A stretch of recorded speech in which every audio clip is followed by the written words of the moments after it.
Benvenuto in questo nuovo video di mattoscacco.com. Oggi voglio darti 10 consigli per migliorare nel tuo gioco, sempre se questi 10 consigli già tu non li conosci. Allora, innanzitutto, piccola premessa, gli scacchi sono un gioco di ragionamento, quindi tattica, strategia, conoscenza e valutazione della posizione e sono le cose che fanno la differenza. L'intelligenza conta poco, quel detto, se sei intelligente, se sei intelligente sai giocare bene a scacchi non c'entra nulla. Quello che conta invece è quanto conosci il gioco e quanto riesci a valutare una posizione sempre in base appunto alle conoscenze del gioco.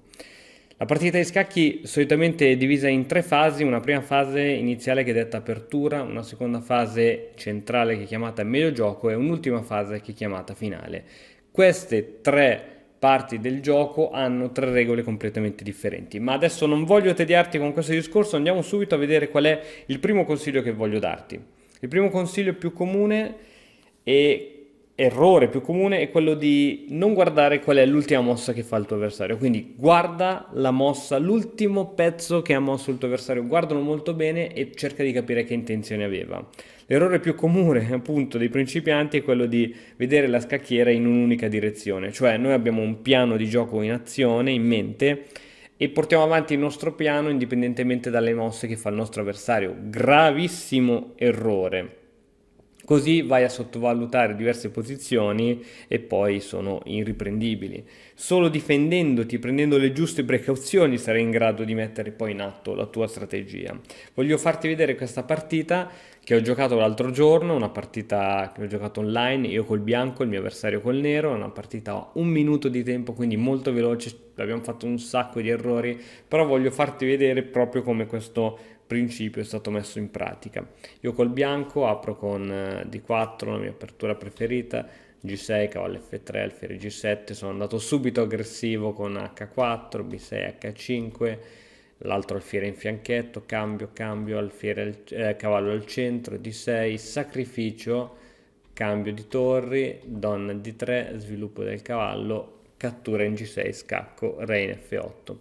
Ora, io avevo visto che questo pedone era sotto dall'alfiere, ma onestamente non mi interessava nulla, volevo portare altri pezzi in gioco, all'attacco. Perciò ho giocato E4, l'alfiere è catturato e alfiere C4. Qui c'è doppia minaccia di matto, sia in F7 che con la cattura in G8. Qui quello che ha fatto il mio avversario è stato quello di giocare cavallo in diva in F6, ha detto così mi proteggo l'altro cavallo, però non ha visto il matto in F7. Quindi questa partita è finita in 13 mosse, chiaramente c'erano altre difese, si poteva giocare D5, si poteva giocare 6, in caso di E6, donna per, e con questo pedone qui si teneva la posizione e il nero era addirittura in vantaggio.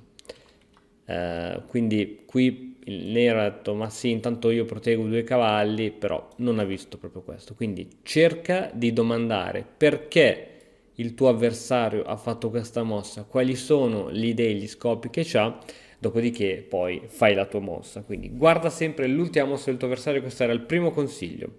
Secondo consiglio, cerca di fare la mossa migliore. Tu dirai che è scontata sta cosa. No, perché negli scacchi non importa fare 20 mosse perfette di fila, conta farne anche solo una sbagliata, è quella che ti farà perdere la partita. Questa purtroppo è la dura realtà e la dura legge degli scacchi e perciò è importante riuscire a fare sempre buone mosse e per farlo ti consiglio di seguire questo script di domande, ovvero prima di fare una mossa chiediti 1.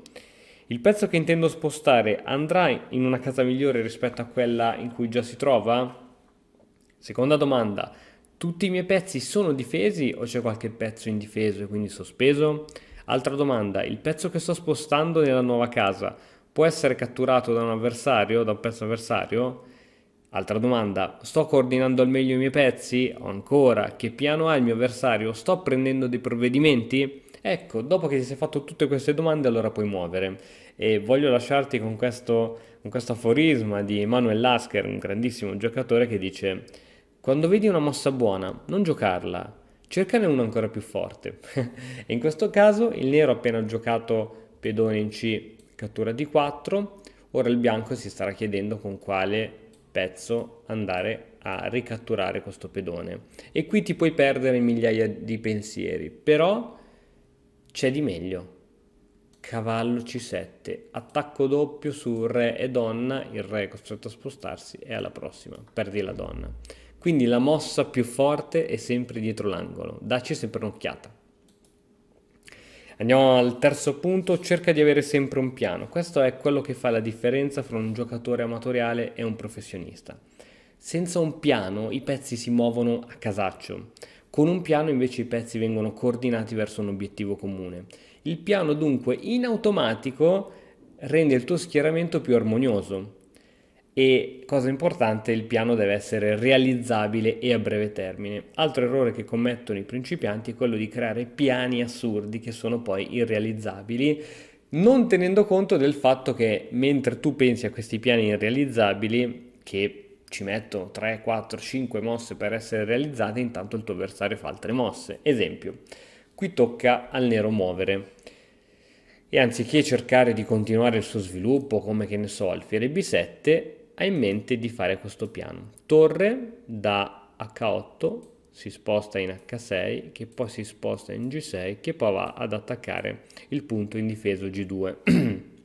Di per sé, diciamo, questo piano non è neanche male, l'idea di far uscire la torre è anche originale, innovativo, se non fosse che in queste tre mosse 1, 2, 3 il bianco può già disintegrarti il piano, per esempio, tac, per esempio, giochi torre qui, tranquillo, io posso già o arroccare corto o posso anche arroccare lungo e tu hai finito ogni sorta di, di attacco su quel punto.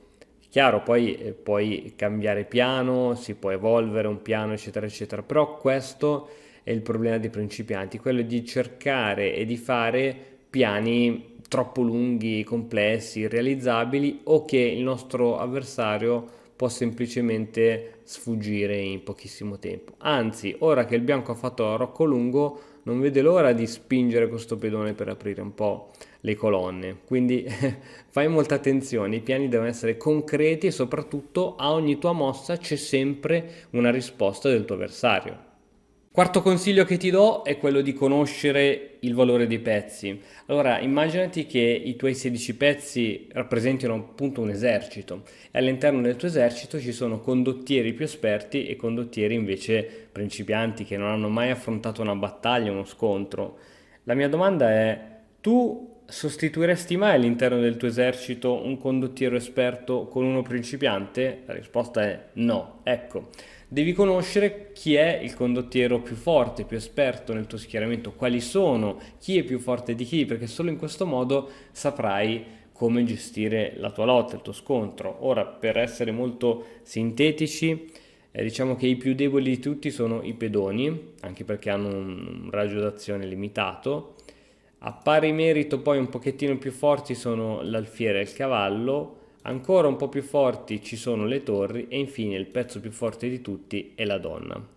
Ora, se per esempio in una delle tante possibili valutazioni il cavallo e l'alfiere sono forti uguali e valgono 3 punti, l'idea di andare a attaccare questo punto o con l'alfiere o con il cavallo è essenzialmente inutile, perché se la torre vale 5 il pedone vale 1, quindi io vado a sacrificare 6 punti in cambio di 6 punti. Che cosa ho guadagnato? Nulla, anzi ho perso i miei 2 pezzi attaccanti, vedi che non ho più pezzi all'attacco. Sì, ho una torre in più, cioè ho la qualità si dice, ma non ho altri pezzi all'attacco. Qui tranquillamente il mio avversario può svilupparsi, mettere tutti i pezzi leggeri al centro e poi voglio vedere come riesco a recuperare questo ipotetico vantaggio.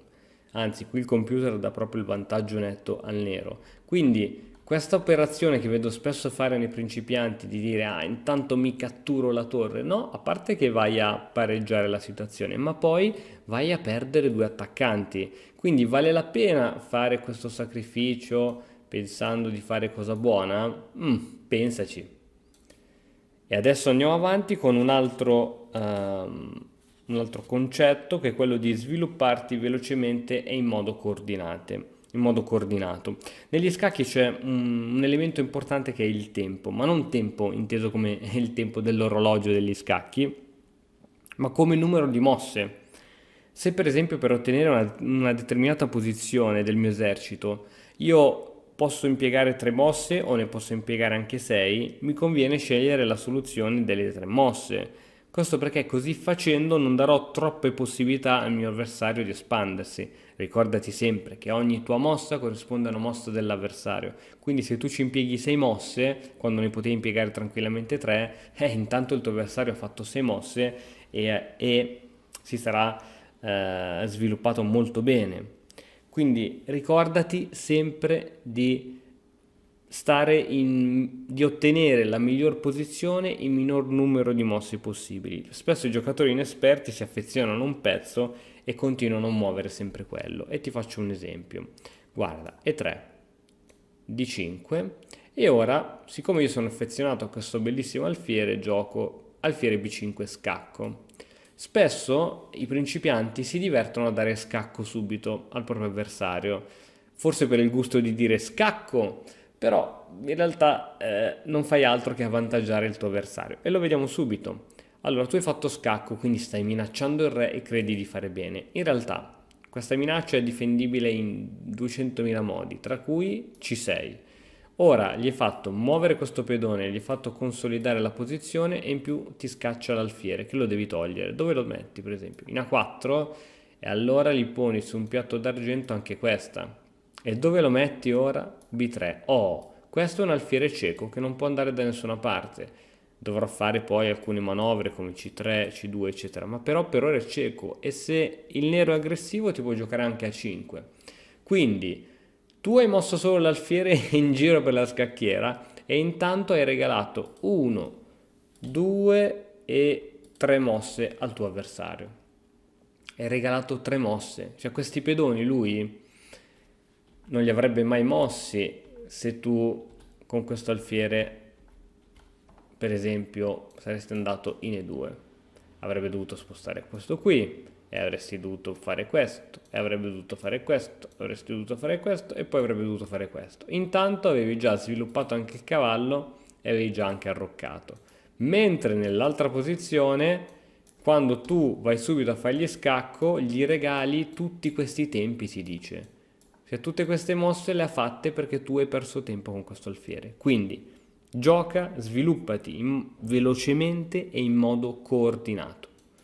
Andiamo a vedere un altro principio che è quello di controllare il centro.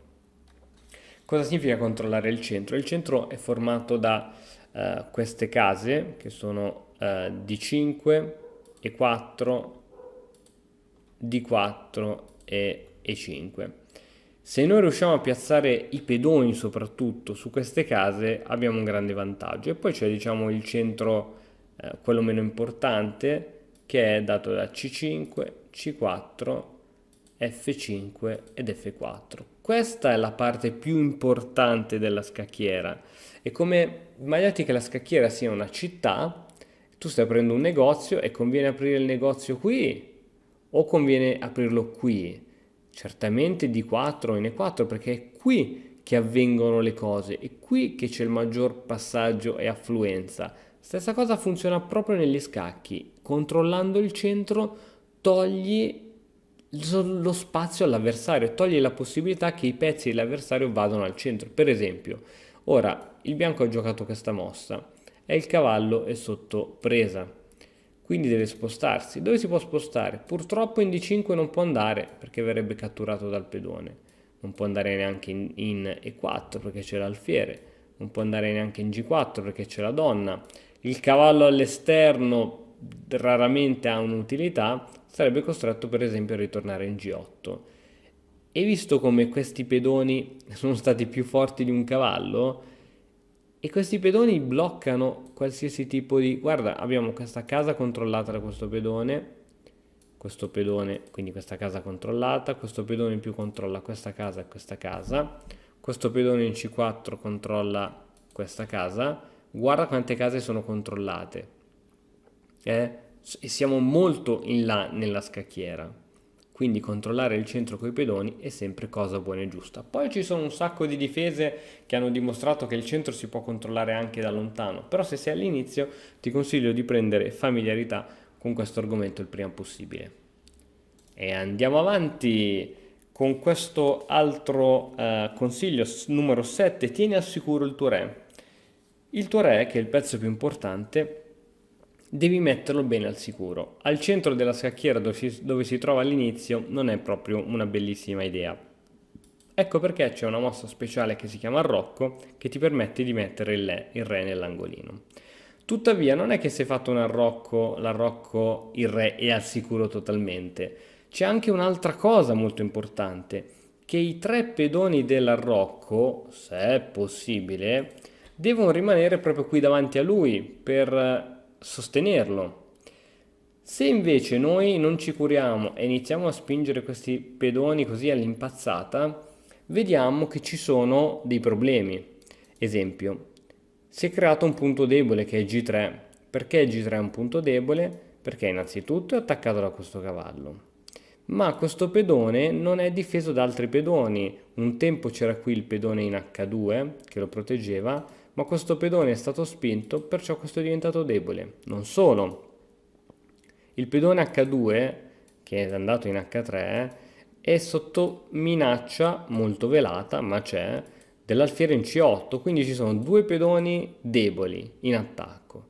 Qui in più c'è una bellissima batteria di alfiere donna che non vedono l'ora di entrare lungo questa diagonale e qui bisogna fare molta attenzione. Ecco perché in diversi libri potrai trovare alcune definizioni, alcuni consigli, alcuni autori che dicono non spostare mai più di un pedone dell'arrocco perché altrimenti si indebolisce troppo. Poi ci sono miriadi di casi pratici che poi possono andare anche a confutare questa regola, però sono tutte linee guida, linee generali che è bene ricordarsi, quindi i pedoni dell'arrocco non lanciarli così all'impazzata, a meno che tu non ti voglia divertire, non voglia provare un gioco così aggressivo, perché sono preziosi e devono essere davanti al re e non devono fare entrare i pezzi avversari.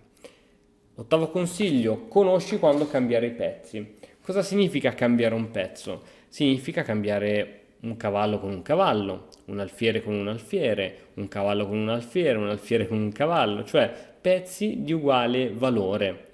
Quindi se io ti do 10 euro in banconote e tu mi dai 10 euro in moneta, abbiamo fatto un cambio. Se io ti do 10 euro in banconote e tu mi dai 11 euro in moneta, io sono andato in vantaggio, io ho avuto un guadagno. Ecco, il cambio quando nessuno dei due ha un vantaggio. Tuttavia ci sono a volte dei cambi vantaggiosi, è come se ci fosse una valuta che vale un po' di più. Esempio, guardiamo la posizione, qui c'è questo cavallo bianco che è fortissimo, controlla un sacco di case, è molto aggressivo ed è molto forte. A differenza dei cavalli del nero che poverini non possono andare in nessuna parte interessante. Sì, questo cavallo può andare in C4, ma non si capisce poi dopo che cosa può fare una volta che è arrivato in C4, e questo cavallo men che meno può fare nulla, non può fare niente. Quindi questo cavallo possiamo quasi dire, esagerando, che è più forte di questi 2 cavalli messi assieme. Essendo un cavallo così centrato e così inattaccabile, è molto forte, e noi, se siamo i neri, dobbiamo capire che il nostro cavallo non è forte quanto questo cavallo. Si chiamano tutti e 2 cavalli, teoricamente valgono entrambi 3 punti, ma il mio cavallo nero purtroppo non è così forte come il cavallo bianco. Perciò, se ora tocca a me, che sono il nero, la prima cosa che devo fare senza neanche pensarci è questa mossa qui, cambiare il mio cavallo debole per il cavallo forte, avendo così un piccolo vantaggio.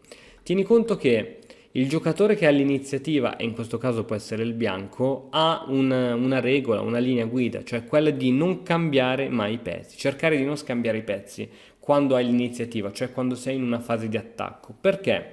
Perché la forza di un attacco sta nei pezzi stessi.